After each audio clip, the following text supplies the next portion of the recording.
On this episode of the show, I have with me Behnam Bastani. He is the CEO and co-founder of Open Infer, and we're going to be talking about, well, a little bit of what's happening in the last 20 years that has resulted in the last 2 years being so explosive. And obviously, Behnam will kind of explain to us why that is and where edge AI power sits. Obviously, we're going to understand a little bit about his views on AI and computing. We're going to talk about that lag, device power, orchestration. We got a whole lot to get in here because Behnam's got a fantastic background, and I'm excited to record with him. Thanks for taking the time. Thank you, Amir, for having me. Absolutely. All right, before we start, Open Infer, tell us what you guys do.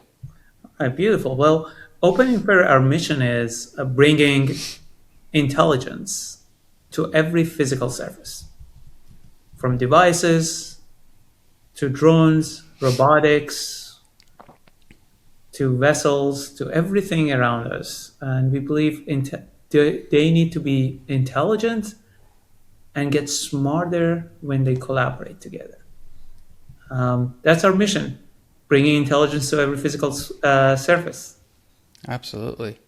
I guess maybe we'll, I was going to say this at the end, but maybe it's a good actually jumping off question. Sure. When we talk about your mission and you want to bring intelligence everywhere, essentially, obviously we live in a world where we're very device dependent. We're still dependent on electricity. We're dependent on a lot of stuff, and obviously we have this notion of compute. As AI integrates more, as we get more comfortable with AI, this is your future goggles. I'm going to ask you let's look in the crystal ball. Are you envisioning a world where everything we touch will be connected to some type of artificial intelligence working behind the scenes, ensuring that we're more productive, we have facilitated problems to our solutions? I mean, is that the world that you envision? Question. I think if we go back to 150 years ago or so, and we say, do we think in like 150 years, everything you're going to have electricity, everything controlling, like really power everywhere? Even power in our wearables. And I think we realize a notion soon that power was the beginning of empowering intelligence. And intelligence is a type of energy, it's a type of power, it's a knowledge, and it's just going to be everywhere. And the question is, how do we control it well? Of course, if electricity is out of control, you're not going to have a great experience. But if you know how to use a key, if you know how to control electricity, then you can make a revolution. You can make something big happen in our upcoming years, and that's what I believe it's going to happen. It's interesting because I think we're talking about these last 2 years of AI as though, and not exclusively, but it almost sounds as like nothing else existed before. Like, I mean, obviously, when you talk to people in the industry, AI has been around for decades. People have been trying to solve these type of problems for decades. The breakthroughs are happening, but it's almost as though we need to look at all the work that has been done. Even you talked about electricity being around. I mean, electricity's only been around a couple hundred years. I mean, I actually joke with sometimes people. I go, indoor plumbing and hot water is only like 100 and change years old. It's not like, and I guess my question is as we kind of look at all the different capabilities that have had to come to get us to this point, it looks like these last 2 years have just exploded in discussion about AI. But this footprint that had to get us here, it goes back 20, 30 plus years, correct? 100%. 100%. You needed to have compute unblocked. You needed to have sensories unblocked. You needed to have the right communication protocols built. These will take generations of refinement. So yes, people can talk about AI. I think even as I recall when I was starting my master's around 20 years ago, and AI was a big topic, and how neural network, and there was a big topic, is that the right way to or not way? So a lot were being built, and a lot will be built 10 years from now, and we say, oh, Was 2026 really the AI? And these all have been a journey. So it's been cooking, it will continue cooking, and there will be bigger and bigger problems that will come in. Ideally, we are solving some of them here, and there will be quite a bit of unsolved that ideally quantum computing power is going to address those in the coming years as well. Absolutely. I guess when you look at where we're at now, and there's a lot of excitement. If you were to look at the intersection of where we are now and what we can actually see delivered, if you were to map that on some type of maturity curve, where are we?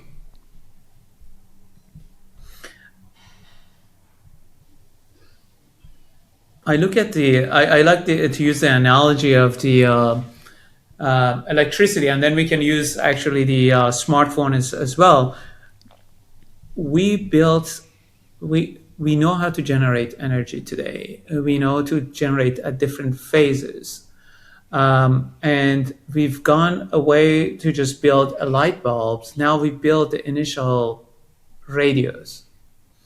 We can power something. And it's so exciting. It's just exploding everywhere, right? But it's just being built. How you're going to deploy it, how you're going to make it so easy that everyone can use it, and how are you going to unblock it that it's going to be massively available at significantly lower cost.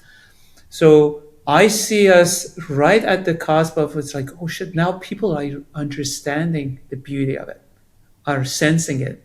A few products are there that actually changes the way you're consuming energy, you're interacting, but we're just there. Mass adoption, cost reduction, safety, all those are going to be something that will take us time to get control over. And I guess when you talk about, having these edge AI enabled devices, obviously you touched on a couple of things of you need data, you need processing power, you need you need battery power as well, because these devices are with us. I guess when you start looking at that, and you mentioned obviously AI needs to run where the data is, but data needs to stream. The endpoint, the edge device case, in this case, when we're looking at that, that would, I guess, facilitate products we have in Envision, because we talk about the cell phone, the mobile phones, all these smart devices. The screen is possibly a limitation. It's actually not a feature. I've actually talked about this, that it's actually it's a limitation, because we have to, as humans, look through all these words to find what we want. It's a limitation. If we were to eliminate the need to have to scroll endlessly, and something that's smartly identified through all this data, do I need a screen? Do I need to use the battery power needed to power the OLED on my phone? Yeah. That exactly is true. And the question is, do I need a device? Do I need someone to tell me, or I am integrated into that someone? It's knowing me. It's talking about me. It's one thing. It's sometimes I think we go through that transition, that separation of a device away from me is going to disappear. It's so integrated in us that you can't really differentiate. Okay, is it me or someone else, or is it another device? Do I need to look at it? Well, there is no it versus me. It's one, and I think we're going to reach that phase very soon. With Claudebot and others, I see people are getting so excited because it's actually you. It's not about an agent. It's actually you. You say what you want, and it's actually doing what you want, and it's gonna constantly learn what you want next and do it better. So now the question is, your Tesla turned on. Was it you? Well, who's you? I think that boundary is going to change, and There's a lot of risk comes with it that we have to be ready, and there is a lot of need that comes with it that we have to prepare for. Absolutely. When you look at right now, when we talk about obviously open infer, I'm sure we're talking about inference. We're looking a lot at the build out on training data centers. I mean, these are all just massive, exploding. The investments are just insane amounts of dollars. For us to get to a point where we can have edge AI powered devices, right, within the limitations we have, unless there's breakthroughs. I mean, maybe in a year or two, we'll be like, hey, man, that whole thing doesn't matter because we have endless energy. I don't know. But when we look at what you need to happen, what has to happen so that we can actually deliver more edge AI, what do you think starts happening to the way AI is delivered? Good. Maybe I answer that in two phases. One is why edge AI, edge inference is going to happen. We're going to see changes that AI is less going to be about conversational AI, is more about actionable AI. It's taking actions, and you're already seeing it. Cloudbot is an example of it. Physical AI is an example of it. AI is changing from conversation that, hey, ChatGPT responds to me. For that, it means these inferences are going to continuously run. We're going to see this notion of always on inference, always on AI. These things are not going to sleep anymore. It's going to continuously run. With continuous inference, cost is going to be a topic. Cost is driven by power, driven by the network transmission cost, and they have to be reliable. My network goes down, goes up, my bandwidth is up. These things have to just run where the data is, because I can't stream it over because their reliability goes down. So cost, reliability are the main topic, and soon we're going to see data sovereignty is a topic. Soon we're going to see people talk about like my data, my information. That's going to be your moat. Those are going to be the three pillars that really enforces that edge and cloud are going to live together. Now, the question might be, all right, so edge has to be there. What has to change for the edge to be successful? What are the pioneers and what are things we should be careful that as we are enabling edge, it doesn't sink and becomes a disaster? And I answered it in two angles. First, edge has to be easily adoptable. You come to edge because you're seeing mass adoption deployed everywhere. Ease of development, ease of creation, accessibility to even silicons is going to be a topic. If it's become a choking point that now I want to build something, I want to do something, it's just not available, then people get stuck or either go to cloud, they pay the cost, or innovation stops. The second part, besides availability, is going to be about collaboration, living on. Devices need to integrate. Devices need to collaborate, talk the same language. They can interact, they can control each other. Data flows between them, the right data, not every data. That protocol of communication, we call it AI fabric, needs to be built. So adoption becomes easier. You can just add something, it becomes part of your life. If you remove it, everyone makes you more intelligent, more capable, rather than yet another thing that I have to integrate.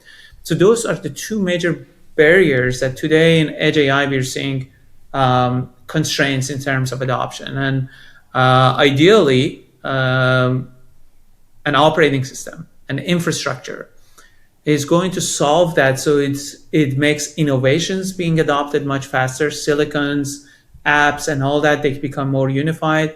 And B, it's uh, it brings capabilities, so more and more options, more and more apps, more and more physical AIs can be built at much lower friction. This is exactly what happened during transition from flip-flop phones to smartphones. Samsung had its own phone, LG had its own phone, everything was vertical, but innovations were stuck. App makers were stuck. Then was Android. You can bring your own silicon. You can bring your own hardware to make a phone. You can build your app, it's going to work everywhere, as if it was working on a Samsung phone versus LG phone versus OnePlus phone. I don't care. It works everywhere. And guess what? It's going to work on every single telco seamlessly. Mm-hmm. We need that infrastructure. That infrastructure is the barrier. And I see today it reminds me of like our like probably 2006 2007 when we saw this like introduction of smartphones, where Android and iOS came in and introduced the operating system, uniform operating system infrastructure across the board for edge AI to get adopted.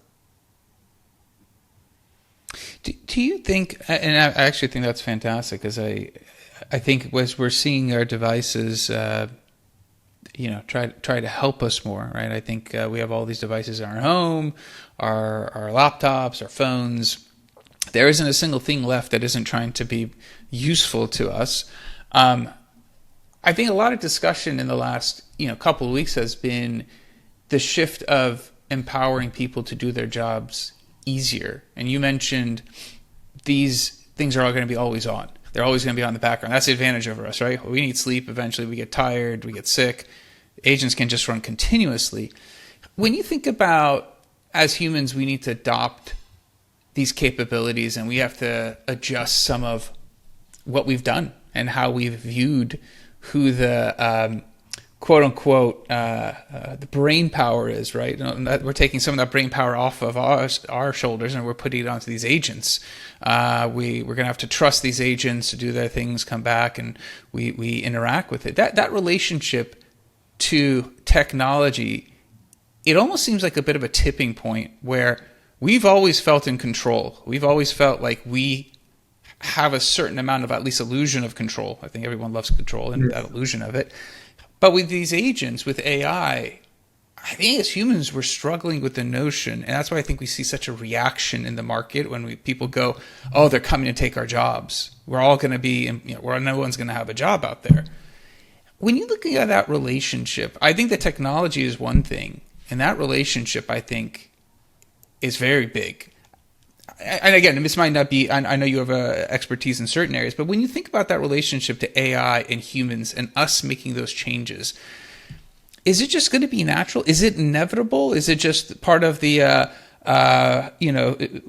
when Amazon started selling books and people were like, well, I've got to go into a bookstore to flip through a book. I'm certainly not going to buy a book. And then when they sold shoes, they're like, I need to go try on a shoe in a store. I can't order a pair of shoes without trying them on. And here we are. We all order the shoes online.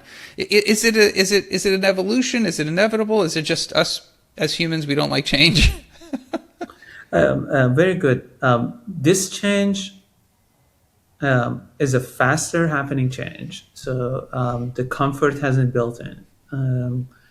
And it's a change that is coming with a cost across the board.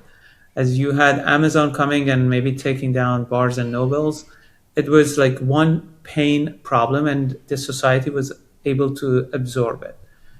This is a slightly faster tracked and across the board. So there is an anxiety. But as you had a great example, what Amazon enabled, what changed, right? It's so integrated in you that now you're saving time and you can do something more, right? I look at you like wearing glasses. I'm sure the first time people are like, what do you mean? Now people age and they should be seeing stuff that people think like you're breaking the human evolution. Like, what does that mean? And here we are, you're wearing glasses, and it enables you to see much better, you to make much more precise decisions. Um, of course, it's going to have tremendous impact. Of course, you're paying a cost. Of course, there is a pain on your face, you're wearing it. But understanding that it gives you a different perspective of a world, and that perspective may not be a traditional perspective. It may be human emotion, maybe emotion and intelligence. Maybe the next level of intelligence are going to open up that we didn't even think it's possible until we actually wear that glass, until we wear it for 1 or 2 generations and we're just like, I can't live without it. Who cares? The glasses are going to get tinier, they're going to get more precise, they're going to get cheaper. We know that, but we cannot live without it anymore. So it's going to be painful. It's a pain across the board. So government, societies needs to really address it, not underestimate it. But also we need to make sure the pave through the transition properly happens. Environment needs to be set up differently, even our transportation, everything. So it's I look at it as a bigger evolution into even our engagement and society. It's just happening at much faster speed. Thus, there needs to be some respect to that change, and I think government has a say in that place. By the way, that's a fantastic example, because you pulled on some interesting notions of evolution. If we were to go back when glasses were first invented, it changes the trajectory of someone's life. If I were to be put back 300 years ago and I did not have glasses, I can't see very well. I mean, it's okay, but there's no way I'm going to be able to hunt accurately, to kill food, or to even be safe, because in the woods in the dark, I won't be able to see as clearly. I won't be able to yield a weapon. I mean, there's so many limitations I would have had 300 years ago that would have prevented me from an evolutionary perspective participating potentially, or living a longer life. And I think it's interesting because we're taking something that, I don't know how many billions of people wear glasses or contacts or similar, but if we were to dotted line that, and we look at, as you said, it's not always comfortable. They get smudged, they get broken. I have to get a new one every year and a half. I mean, it's a pain in the butt. When we think about that impact, and we think about something where it has transformed without us even understanding that material impact, and we look at AI, and potentially AI will give us ways of solving problems that we previously had not. And again, these glasses are a way of solving a problem that we previous to that had never had a chance. I'm sure for thousands and thousands of years, people were probably like, do you see that thing? And the guy was like, or girl was like, I can't see it. Well, we didn't understand his vision was compromised or not efficient. And I think it's really interesting when we start putting things in perspective and go, and I mentioned this to another guest, I go, are we just not seeing evolution happen with AI? Are we too worried about the end result that we're not understanding that this is just the next iteration? As humans, we've always done very good with every innovation of taking it, figuring out how to adjust to it, and putting a plan in place. That's why we're here. I mean, that's why we have all these other things. Absolutely, you said it well. I just went through some medical challenges, right? And the way this round we were addressing, I'm literally comparing it to a year ago when we lost a very close family friend due to cancer. It's completely changed, right? It's not about replacing the doctor. It's not about replacing the practical medicine. It's rather enabling us to preventing, so I can see better. I can make much deeper decisions. So my quality life gets deeper. Now I can think about the next thing. Rather than today, now I should have been dealing with all the procedures and all that. Now my time is available to make much better decisions, much deeper decisions. So we should think about that. There's so much unknown questions we have not answered in our life. And I think AI will help us. It helps us become calmer, as if like you and I are connected. Now I can get on a call and I talk to Amir and I learn. And before I was like in my shadow, in my little corner, right? So now I learn a lot. Every day I'm learning a lot, and ideally it makes me um, more aware of the environment. And I believe in that. Maybe it gets into the religious side, but we are here to get wiser. We are going through a cycle in our life to get to become more aware, and these tools are helping us to become more aware. We should accept that. Behnam, fantastic discussion. We could probably keep going for another good 30 minutes, an hour, and I still would come up with scenarios and questions, and you would provide answers, but you've got to go back to building the tools we're all talking about. If someone wants to learn more, has a follow-up question, what are good ways of connecting?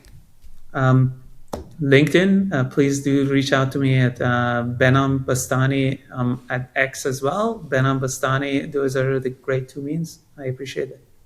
All right, awesome. Well, that's it for the episode. We back again, different guest, different topic. Until then, two things. One, well, we covered a lot of ground. So this episode's fantastic. If you found it interesting, share it with somebody else. We talked about edge AI. We talked about some of the challenges of adoption, some of the fears around AI, and evolution. We covered a lot of ground, so I thought it was fantastic. And Behnam told us a little bit about how he sees some of these problems being solved. And obviously, we'll have to revisit with him in a couple of years and see how things are coming. And I'd appreciate it if you share this episode with somebody else who'd also benefit from it. Like, subscribe, comment. Let me know how the show's going for you. Until next time, thank you and goodbye.